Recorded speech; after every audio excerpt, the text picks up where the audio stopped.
Welcome to the PDB Situation Report. I'm Mike Baker, your eyes and ears on the world stage. All right, let's get briefed. First up, the conflict in Ukraine rages on, and world leaders scramble for a solution. But the war isn't just being fought on the front lines. Inside Russia, daily life is being reshaped by sanctions, by propaganda, and a growing sense of fatigue. We'll be joined by Konstantin Samoilov of Inside Russia for some insight into that. Later in the show, China rolls out its latest military hardware at a massive parade in Beijing. Did you see that? Did you go? Did you get an invite? Showcasing weapons designed to send a message to the West. Brandon Weichert, senior national security editor at the National Interest, joins us to break down what we saw this week. But first, today's Situation Report Spotlight.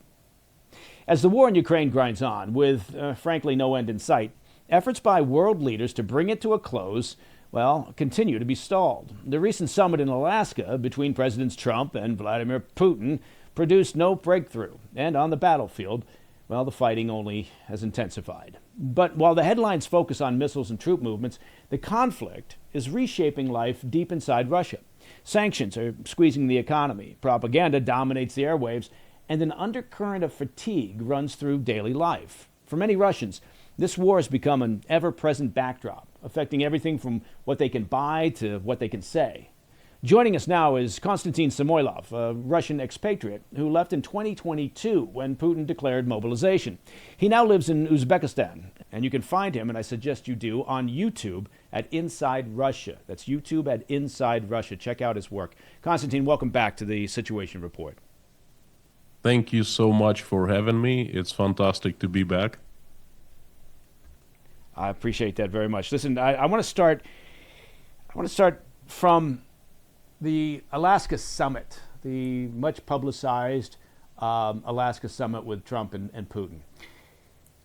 What was the response? What was the reaction to that from inside Russia? I mean, right? We saw what state media said about it. We saw what the U.S. and Western media were saying about it. But can you talk to us about what the average person on the streets in Russia thought about that meeting, or did they know much about it at all? A lot of Russians certainly are aware that the meeting took place, and the reason why they're aware is because the meeting was made a big show in Russia. I've talked to quite a few people in the West, and they talk about the reaction. What is the reaction? Well, the thing is, before we talk about the reaction, there was a pre-show. As soon as Russian, Putin and Russian propaganda learned that he was going to visit Alaska, unthinkable, really, then they started making this show of President's visit to the United States of America to reignite relations with the United States between America and Russia. And they sent about 500 reporters and support group to Alaska a couple days prior, and they were filming a lot, and they were showing Russian heritage in Alaska, and it was probably the biggest show of the summer in Russia. So by the time the meeting ended, most Russians knew about it. Most Russians watched. Most Russians were fed propaganda about it. Their minds were engineered in a certain way. Now it's been quite some time since that meeting took place, and regular Russian people considered a victory of Russia, the country, over the United States and the collective West. Complete and utter victory. And they also considered Putin's personal victory. Putin scored so many political points, support points with Russians inside Russia at that meeting. He's elevated his status. Some call him Vladimir the Great after that. Okay. It's interesting. I think there was a general mood here in the States. I mean, you always have to factor in the politics in the States, right? So, sometimes you get the impression it doesn't matter what Trump does, right? There's going to be a considerable pushback from the media, a large part of the media, and obviously from the Democrat side, regardless of what he does. So I think a lot of people in the States approached this summit with Putin in kind of a skeptical manner, right? They didn't necessarily anticipate there would be any breakthroughs because, frankly, Putin hasn't shown any willingness to have meaningful negotiation. So I think the end result of this summit, apparently there appear to be no real breakthroughs, didn't surprise a lot of people. Shifting off the summit briefly, I kind of want to visit this narrative that has taken hold, I think, in parts of the Western media. And it talks about the Russian economy sort of being on the brink of disaster. It talks about fatigue of the Russian population over the war in Ukraine. And from your perspective, how much of that is accurate and how much do you think is wishful thinking on the part of Western media and others? Most of it is accurate. Yeah, I've been following very closely what Western media says about the situation in Russia. And Western media's position changed last November. Because before, they had been saying that Russian economy was going strong, circumventing sanctions, and that sanctions weren't affecting Russian people's lives and so forth. And then, just like that, they switched. In November, they started saying, "Oh, the sanctions are working after all. Russian economy is under a lot of pressure." Russian economy is collapsing. That is my point of view. I am following it closely. Russia is spending so much more than it's earning. And it was earning primarily from selling to bread makers, natural gas to Europe and oil to different customers all over the world. And it's not selling, it's lost the best customer, Europe, and it's not selling oil to anyone pretty much except for China and India, and it's selling at very low prices. So it earns so much less and it spends so much more. And it's been going on for the past 2.5 years. And the reason Russian economy is still alive is because it had accumulated an incredible amount of reserves. By doing just that, selling oil and natural gas for 2 decades, was very smart economic policy of taking some of the profits and saving them. And that's what basically fed Russian economy, war economy, fed military industrial complex for, since the start of the war. But guess what? The money is gone. They've spent it all. And right now the budget deficit is historically high. And things are happening on the ground in Russia that are not pretty. What about the general mood of the public in terms of their attitude towards the war? Let's divide into economic mood and political mood. Okay, economic mood is everyone is suffering now. There are a certain number of people in Russia who are war profiteers. For example, who work at the war factories and earn so much more now than before, who supply products to Ministry of Defense, who are subcontractors. My estimate, from 10 to 15 million people who are earning lots more money now than before due to the war. I call them the war profiteers. The rest are suffering. Their lives are the living standard is dropping. Okay, prices are going up. Their salaries are staying low. Sometimes the salaries get cut. So general mood in Russia, economic mood is life is getting more difficult, and there is not much hope, despite what the propaganda is telling Russian people. It's been telling for 3.5 years, and now they just simply don't believe anymore, because it's really hard to believe when you hear something from TV and you go to a store and you see a different picture, okay? So that's economic mood. Political mood, the more people support the war now and support Putin more than before. The support has grown, and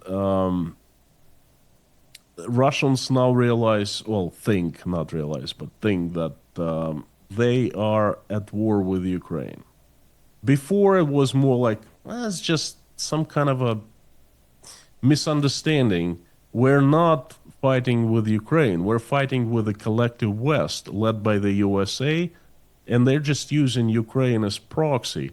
And Ukrainians, poor guys, they're being used, you know. Now that mood is vanishing. That point of view is vanishing. Now it's more like, okay, it's Ukraine. We're fighting Ukraine. They're hitting our facilities, oil refineries, railroads, apartment blocks with their drones every day now. They took part of Kursk province, and then we fought hard to drive them back. So it's the Ukrainians. There's no question about that. Okay. And the support is growing. Russians they're tired. Fatigue is also growing, of course. They are tired of the war, but they want the war to stop on their terms. They want to be victorious. They don't want to give up territories and so forth. That's the mood that I'm feeling in Russia right now. Okay. Konstantin, I want to pick up from this point, and I want to talk about, in the next segment, I want to talk about the success of Ukrainian efforts to strike inside Russia and what that may mean for the population in terms of their attitude towards this war.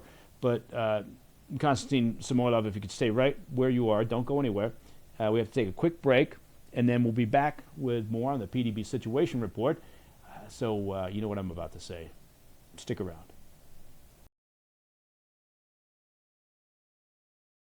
Hey, Mike Baker here. Now, let's be honest, shall we? Most of us, on occasion, or maybe often, are tired or stressed or dealing with some kind of pain, maybe from a tough workout or a run.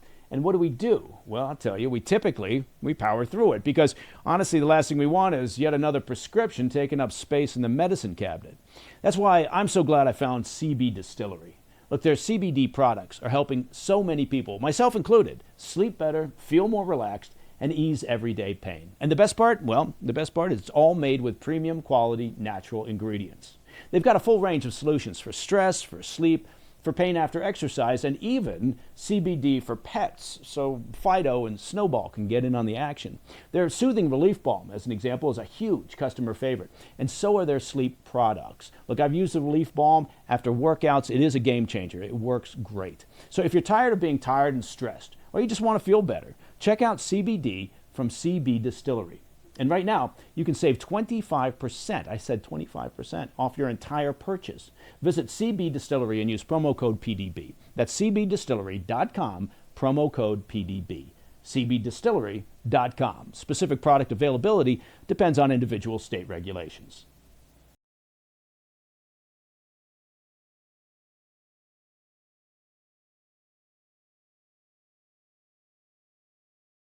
Welcome back to the PDB Situation Report. Joining me once again is Konstantin Samoilov. You can check him out, and you should, and I insist that you do, on YouTube at Inside Russia. That's YouTube at Inside Russia. Check out Konstantin's work. Hey, thanks very much for sticking around here on the Situation Report. I want to pick up from where we were. Talk to me, if you could, about the impact or the success, if you want to call it that, of Ukrainian efforts to take the war into Russia, to attack in particular the energy infrastructure over the past, say even the past month or so. The Ukrainians have been successful, that's for sure. They are taking a different approach to attacks, and I started noticing late spring. Couple particular areas they've targeted, and they've targeted successfully. One is the airports. They really wreaked havoc over summer months in Russian airports in Moscow and St. Petersburg. in other cities. They disrupted usual normal life of Russian people. A lot of people in Russia are still living in bubbles, informational bubbles. They have built those bubbles to feel safe, to feel normal, okay? Because knowing that you are at war with another country is very painful. It's very scary. I know. I started feeling it on the very first day because I didn't build a bubble for myself. I realized what my country started doing to Ukraine. But a lot of people don't want to be bothered, to be stressed, to be heard. So they just pretend that life is normal, business as usual. And if someone tries to tell them the news, ask them, talk about, get them to talk about what's going on, they shut them down. Like I tried so many times to reach out Russian people, and they talk with me about anything but the war. Okay, as soon as I start telling them, please stop, we don't want to hear about that. We're gonna go crazy. That's too much. That's too painful. So we don't talk about that. We don't watch the news. So a lot of Russians are still living like that. And Ukrainian strikes in the summer, they bursted many of those informational bubbles, personal bubbles, because Russian people felt how it is to be living under constant threat of attacks, when the attacks disrupt your normal routine and so forth. They were attacks on drones flying near airports, disrupting airports, flights, airports operations. And also on a few occasions, they disrupted railroad transportation. They hit railroad tracks in the south of Russia. And that also created a chaos because, so many people travel by rail these days. And then, of course, the latest and the most effective strategy is hitting oil refineries in Russia. I'm just going to give you one number. As of August 26, Russia lost 17% of oil refining capacity. So it's producing 17% less of gasoline and diesel. Now, this is insane. The number is imagine a country, living normal life, and you just take 17% of its oil and diesel, and what happens? Well, shortages happen. The price is skyrocketing. That's what happens. For the first time in 35 years since the collapse of the USSR, we saw the shortages of gasoline at the gas stations. Some gas stations do not sell gas to people, only to commercial trucks, commercial vehicles, to businesses, and some provinces introduced rationings. In the USSR, we called it rationings, and a person would get a special paper, talon, like a check, and then the gas was only sold by checks. This is 2025, Mike. That's unbelievable. In Russia, they brought the checks back. Taloni are back. I mean, we've been hearing reports of shortages of long gas lines, increased prices in the east, right, of the country. It sounds as if they're trying in a way to insulate Moscow and sort of the main urban centers from these problems, right? And kind of like what they did with conscription, kind of force that out into the farther regions and provinces. Moscow is not Russia. Moscow is a country within itself, okay? And no matter what happens in Russia, Moscow is going to be better off. St. Petersburg, pretty much the same. The rest of Russia, it gets it tough. I don't think that they tried to isolate Moscow so much. I think it's just the logistics of oil refineries that were hit is that allowed for certain provinces to go without gas or with smaller amounts of gasoline and diesel fuel. Not just in the east, the problems. In the west, in Crimea, they actually introduced taloni, talons. I don't know what's the right word. Those ticket system. Okay, in Rostov province, that's where I'm from. I was originally from. Long lines. My friends sent me pictures. I saw that with my own eyes, well, through videos and through pictures. So it's not just in the east of Russia, it's in the west as well, and the problem is growing. Another interesting thing to know is that when initially the shortages started, information blew up all over internet. You know, it was even in state media, a little bit here and there, and definitely in Telegram channels. They've been trying to hide it. It's much more difficult to find information about the shortages right now. If you're talking about 17%, right? Imagine that 17% hit to the energy sector. And then you put on top of that the secondary sanctions that the White House leveled against India, right, which is the number 2 foreign consumer of Russian energy. What do you think about what appears to be a reluctance to put those same sanctions on China, right, which is the number 1 consumer of Russian energy, under the theory that, you know, the only way, perhaps, this is just one theory, but to get Putin to actually meaningful negotiation is to make him feel pain, and the way to do that is through the economy. Does it surprise you that the White House hasn't been more aggressive? They've threatened, extreme sanctions. They've threatened secondary sanctions on China, but they've been doing that for some time. Does it surprise you that that's been the position of the White House? Absolutely does. Well, I'm surprised by immunity of China from the sanctions, let's put it this way. But I am surprised also by the bigger picture.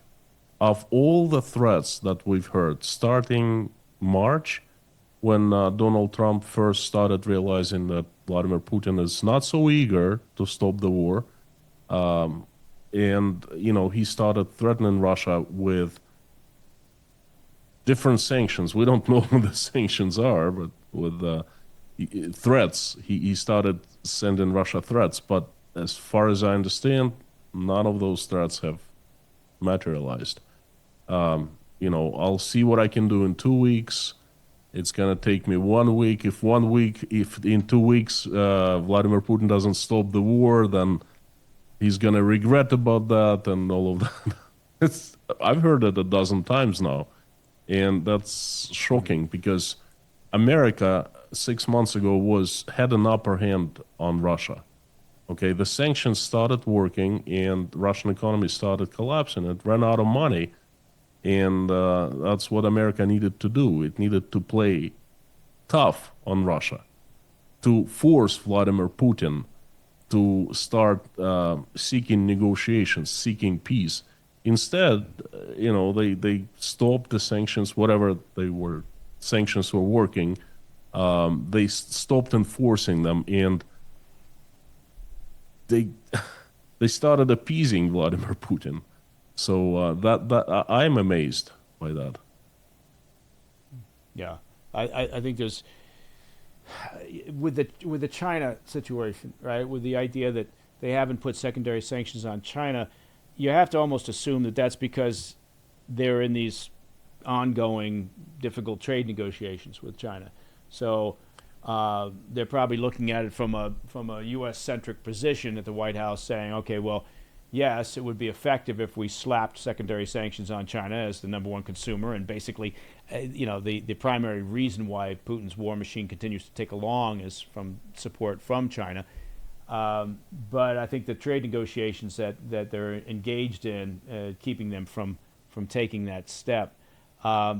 President Trump just, the other day, once again said he's very disappointed. He's very upset with Putin. Let's see what happens.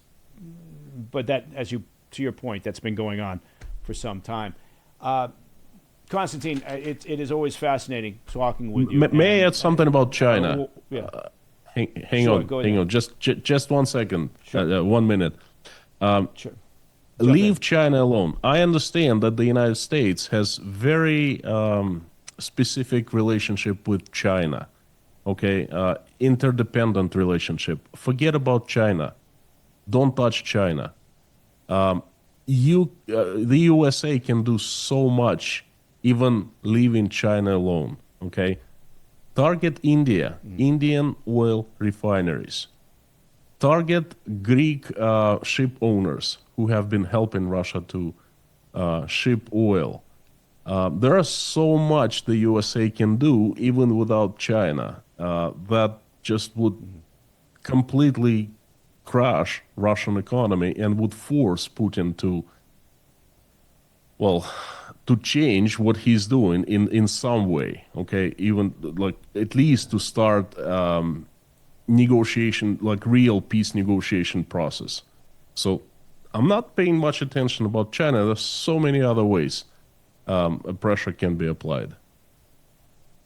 Mm-hmm. Yeah, no, I agree with you 100%. I think also, the top line here is if Putin doesn't feel more pain, if there's not more pressure, he doesn't see an upside to sitting down and having any sort of meaningful discussion. He's been very clear, it seems, about his demands.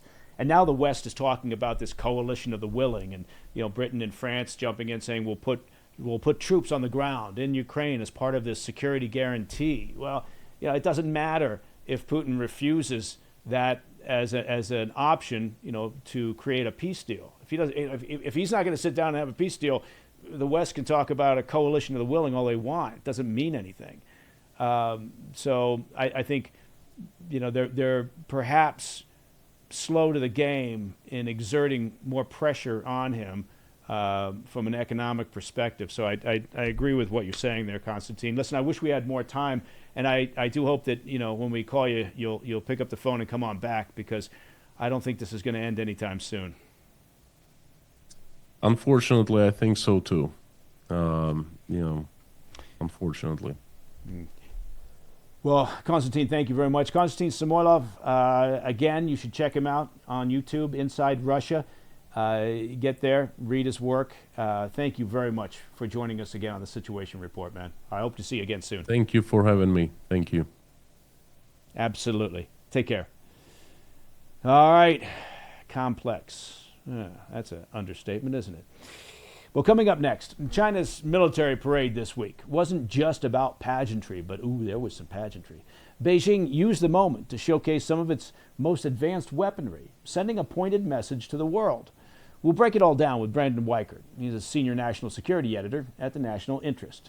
Stay with us. Hey, Mike Baker here. Now, you've heard me talk about the great company Jacked Up Fitness, right? And their amazing all-in-one home gym. For home fitness, it's a game changer.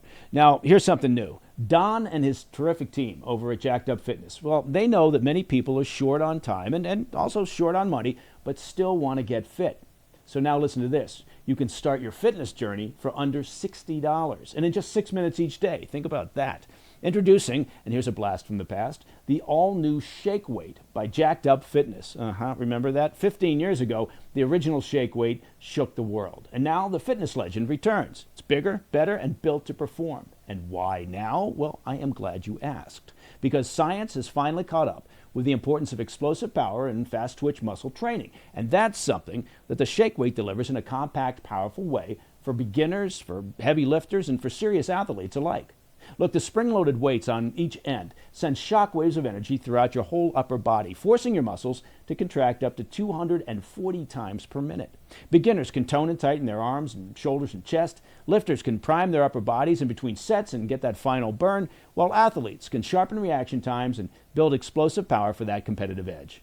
The Shake Weight is no joke. It's serious training made simple. So if you're looking for a fun way to jumpstart or supercharge your fitness routine, get the all-new Shake Weight by Jacked Up Fitness. Just go to jackedupshakeweight.com. Again, that's jackedupshakeweight.com.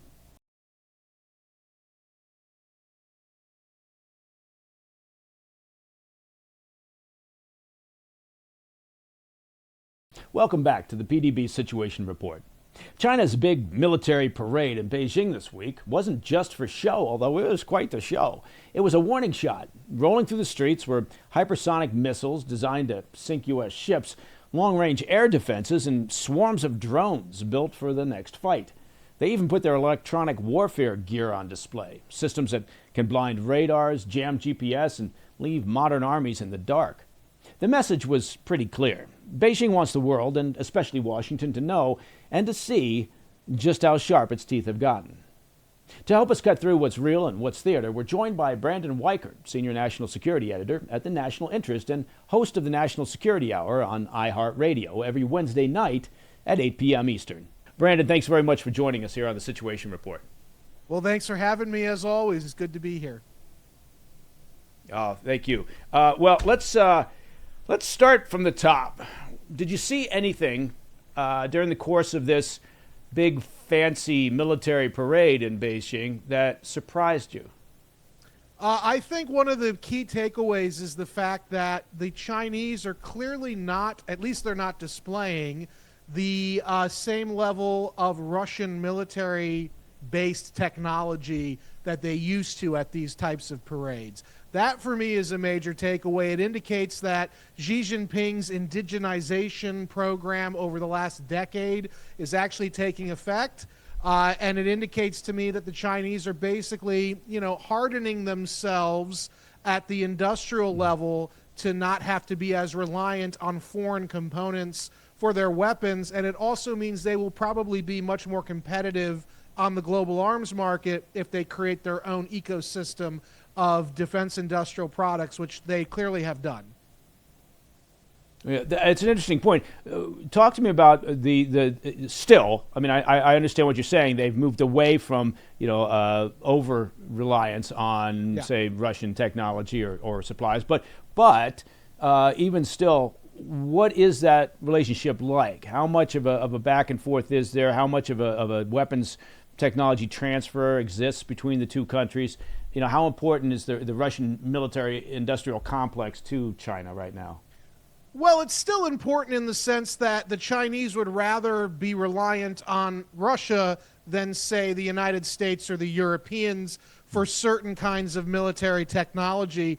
But again, I think the key takeaway here is the Chinese are starting to build their own stuff from scratch, which indicates they've switched away from being mere imitators to being innovators, which tends to be how these things go. For a very long time, we used to criticize, rightly, the Chinese as being, they're just copycats, they're just imitators.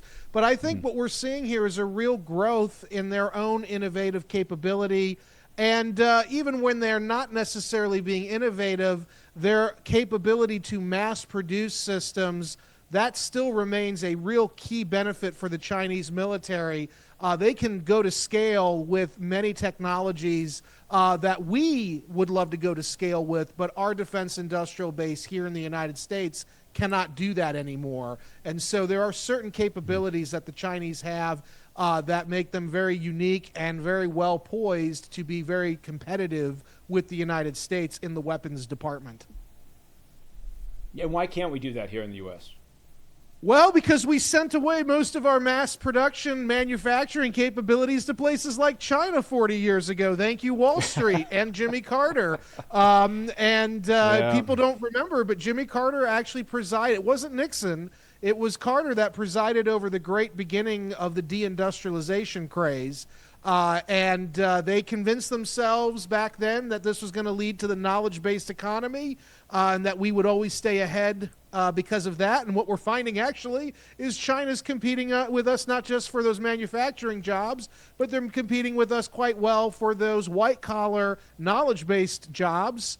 And so the Chinese have really been able to keep a pace with us, largely because of the boost we gave them with deindustrialization, and that's playing now out in the arms development industry. Mm-hmm. Yeah, it's interesting what you were talking about earlier about sort of innovators, because you're right. I think for some time now the narrative has been that they've spent so many years aggressively essentially stealing and reverse engineering that they kind of skipped over a generation or two of engineers, right? They were very good at sort of the copycat, at again, back-ending and reverse engineering this technology. But it's worrisome if what you're saying is that that's no longer the case, right? I believe that's they kind of got to a certain point. Yep. Go ahead. Go ahead.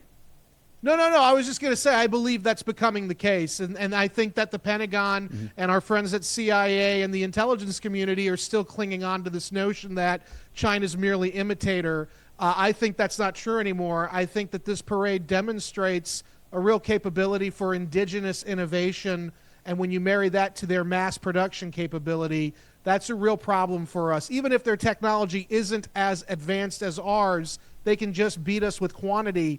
Whereas we're still dealing with a handful of systems, they have the ability to mass produce these things.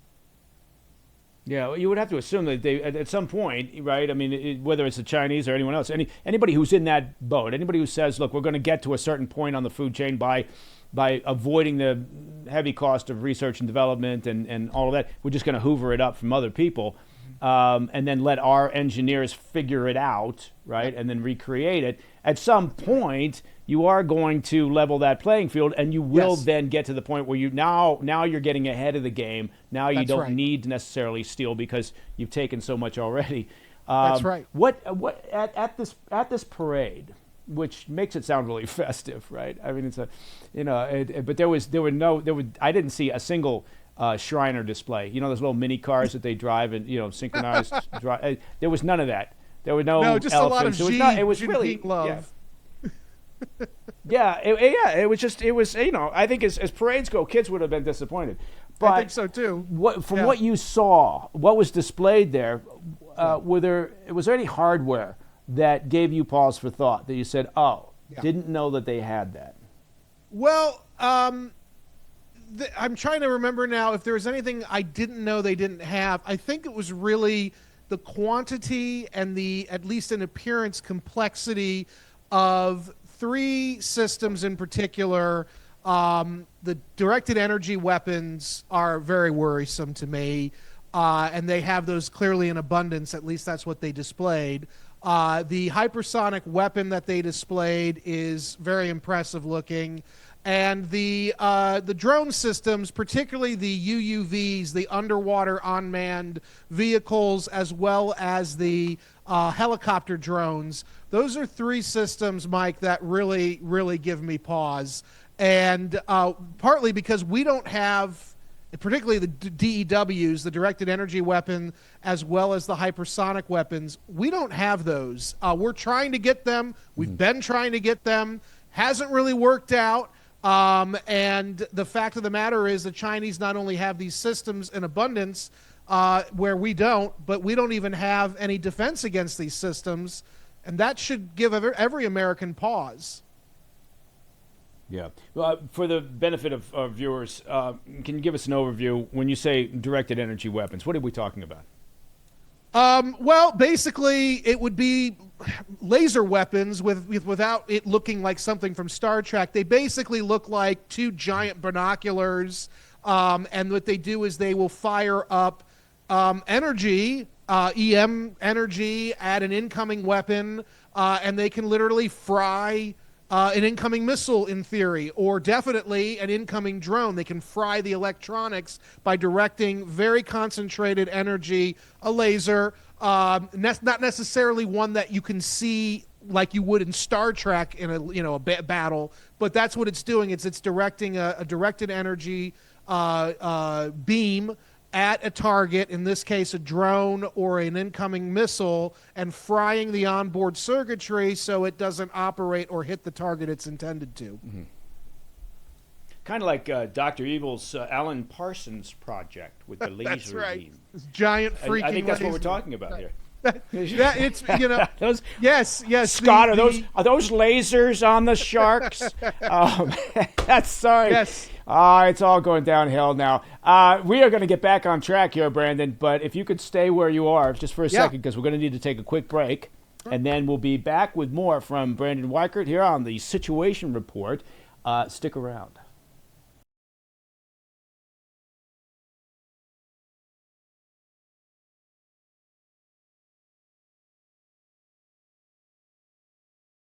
Welcome back to the PDB Situation Report. We're joined again by Brandon Weichert, Senior National Security Editor at that National Interest. Brandon, thanks very much for sticking around. We've been talking about China's military parade, ostensibly to celebrate the defeat of Japan in World War II. But there was more to it than that, right? It wasn't so much a gathering to say, hey, look at that, we won all those years ago. This was more about a forward-looking message to the West, do you think? Absolutely, and this was, if you remember, this was paired with the Tianjin meeting of all the Shanghai Cooperation Organization leaders, in which really a disturbing evolution in relations between India and China appeared to be underway. India, of course, was a rival of China, but now, for a variety of reasons related to U.S. foreign policy and trade policy, India seems to be, at least for now, pivoting into a friendlier position with China and Russia, which is a huge problem for us. This was clearly a message. I keep referring to this as the ideology of resistance. And so basically, China is the nominal leader of this budding alliance, and it's a very loose alliance. It's not like NATO, where there's this mutual defense pact. It's very loose. It's a typical Eurasian war party, where it's allies of convenience, but they're aligned on one single issue. They want to resist what they are saying, or perceive to be, American and Western imperialism in the global South. And so that ideology of resistance is what's uniting these countries, notably Russia, India, and China, against the United States. And you throw in Turkey to some degree, you throw in Iran, you throw in North Korea, and some others, and you're seeing a really dangerous evolution. And China is at the center of that. And this parade was just one other data point that Xi Jinping was putting out to the world for everyone to see that the age of American dominance, or unipolarity certainly, is over, and at the very least the dawn of the tripolar world order, trending toward multipolarity, is here. Yeah, it was interesting because, look, obviously Putin's presence and Kim Jong-un's presence from North Korea kind of ate up all the oxygen. That's what most people focused on. Look, look at this: it's Xi and Putin and Kim sitting next to each other, standing next to each other at the parade. But when you looked at the other attendees, you're right. It was kind of an interesting gaggle of individuals, leaders. It was a strange mix, right? Kind of an evil league of evil. You had Nicaragua in there. You had, oddly enough, you had a couple of former ministers from New Zealand and Australia in attendance. It was just a strange mix once you started looking at the group photos and realizing who all was there. Yeah, well, the New Zealand and Australian connections do not surprise me. Australia and New Zealand, and I would throw Canada as well, in terms of being Five Eyes partners, are not as reliable as they once were, because at the very least, the left wing of those three countries have been mostly co-opted by the Chinese through covert means. And in my opinion, Australia and New Zealand, in this case, have a large and growing pro-engagement group in their respective countries with China. And they're not in power right now necessarily, but they are in the wings waiting to take back power politically. And so that's what I think that was about. Yeah, I think you're onto something there. And I don't say that lightly, because normally I disagree with everything you say. When we look at... Sorry about that. I don't know where that came from. It's okay. I disagree with everything I say, too. It's all good. You must have really interesting conversations with yourself. I disavow myself. So I think that the issue with China and Russia, right? You talked about sort of a marriage of convenience concept, right? And I agree in the sense that I always look at China as being sort of the world's foremost practitioner of pragmatism, right? Yeah. And that's not a compliment. What I mean by that is everything they do in a very mercenary fashion is based on what's in their own best interests, right? There's never a moment where they think what's best for the community of nations. It doesn't exist there. So, and I mean, I'm talking about the regime. I'm not talking about the people. Great culture, great history, all those things.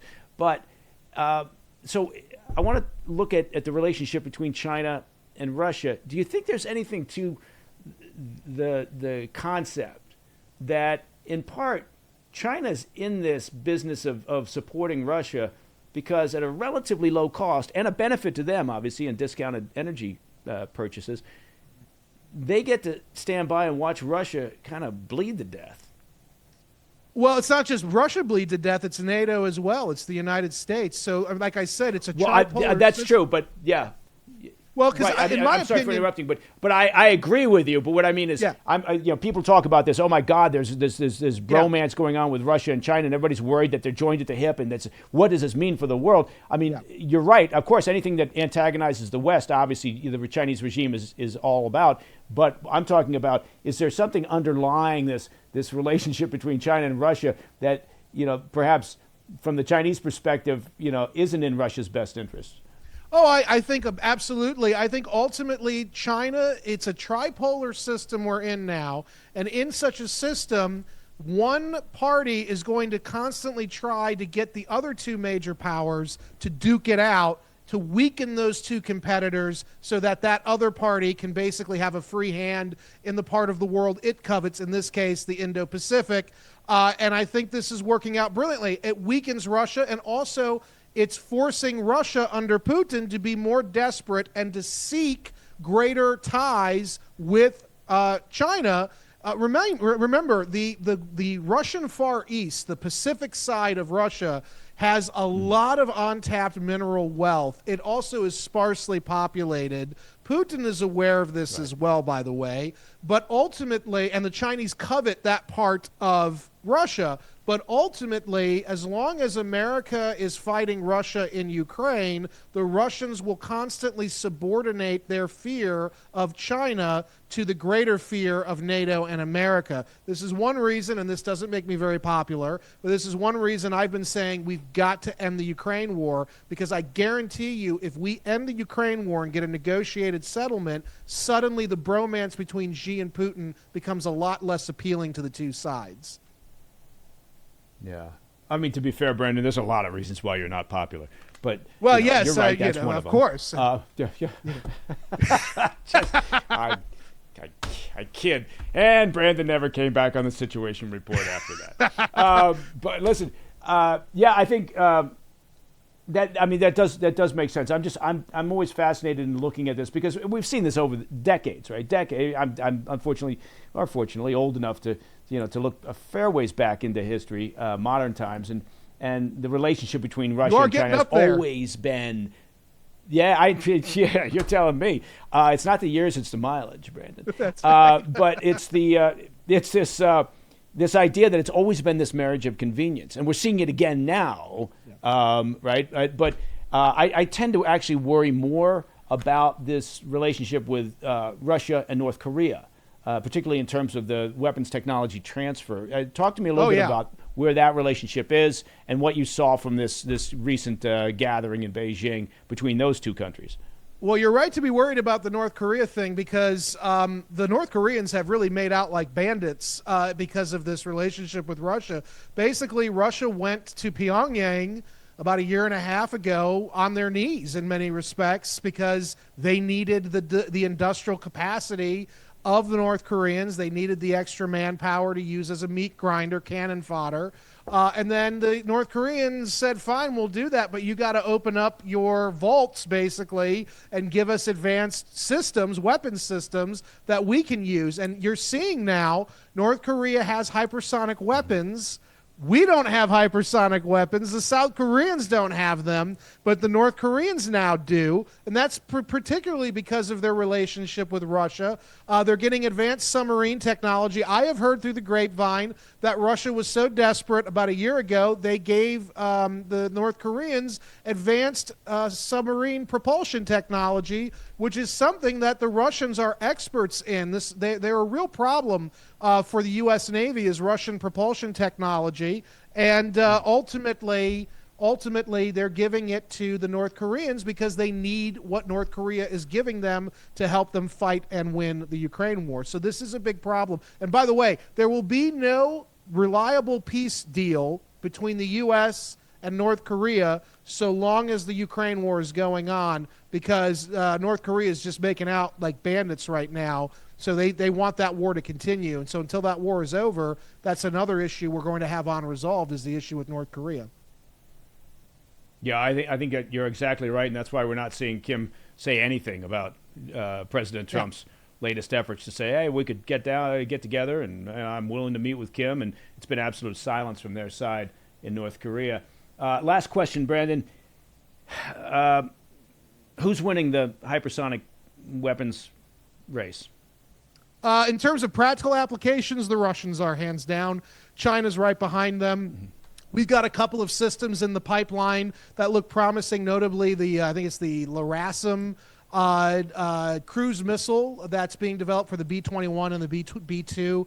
But ultimately, Russia has working hypersonic weapons in abundance. The Chinese are right behind them. We are still in the development stage. So that is not a good place to be, because we don't have any active defenses against hypersonic weapons. So this is a problem. Yeah, I couldn't agree with you more. And then we need to be able to talk about that the next time. I really would actually like to spend almost the entire time. The next time you're willing to come on board the Situation Report, we should spend that whole time talking about hypersonics. People need to understand just how important you say the word, and I'll be here again. All right, then. All right, listen, Brandon Weichert, Senior National Security Editor at the National Interest. We love you here at the Situation Report, or at least Thank some you, of the sir. folks Likewise. do. And most of us just tolerate you. But, it's always a pleasure to have you on board, man. That's still winning in my book. We love your experience. Thank you so much, Brandon. We'll see you soon, I hope. See ya. Take care, man. Well, that's all the time we have for this week's PDB Situation Report. He's a great guy. Definitely check out the work that he does. It's very worth your time. If you have any questions or comments or humorous anecdotes, and I hope you do, right? I mean, send them along. Reach out to me at pdb@thefirsttv.com. We've talked about this before, and you know what I'm going to say here, right? Every week at the PDB headquarters, which, of course, is located under a dormant volcano somewhere that's in an undisclosed location because it's a secret compound, Carl the mailman, who somehow knows the secret, drops off another sack of mail filled to the brim with your postcards and your emails and your telegrams and your faxes. Don't forget the faxes. And every month, our amazing team, including some of our above-average interns, select the best of them, and we put all that into a monthly Ask Me Anything episode. So my point being, keep those cards and letters coming. Finally, to listen to the podcast of the show ad-free, become a premium member of the President's Daily Brief by visiting pdbpremium.com. It could not be any easier. I'm Mike Baker. Until next time, stay informed, stay safe, stay cool.